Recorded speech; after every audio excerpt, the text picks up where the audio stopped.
kasi cellphone mo yan. Ngunit, safe ba ang cellphone na yan?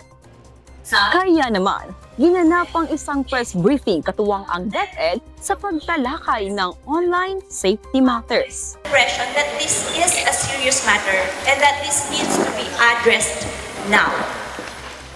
Sa ginanap na press briefing sa Wesleyan University, tinalakay ni Attorney Gloria Peraldi Amuao ng Department of Education Schools Division of Aurora ang lumalalang usapin ng online safety, partikular ang SAEC at SASAEM. Ayon sa UNICEF, kabilang ang Pilipinas sa mga bansang may mataas na kaso ng online sexual abuse and exploitation of children o SAEC. Isang krimen kung saan ginagamit ang internet upang abusuhin ang mga bata kapalit ng pera o iba pang benepisyo. Samantala, ang Child Sexual Abuse and Exploitation Materials o SASAEM ay tumutukoy sa mga larawan, video o anumang digital content na nagpapakita ng sexual na pang-aabuso sa mga menor de edad. Ayon kay Amuao, Okay,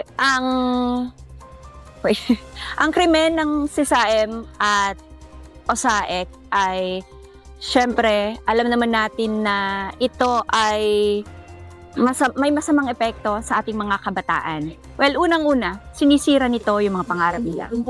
At ang isang epekto ng crime na to, you become a victim of this. Kapag naging biktima ka ng crime na to, hindi mo lang naman yan dadalhin mula bata kayo.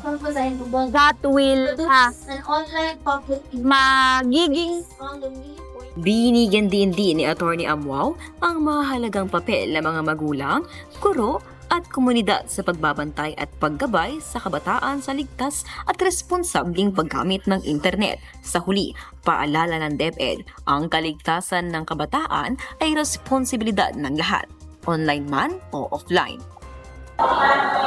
mula sa himpilang maghahatid ng impormasyong pangmalakasan, ako si Sitaw para sa Balitang para sa Masa na nagsasabing laging ligtas ang laging may alam.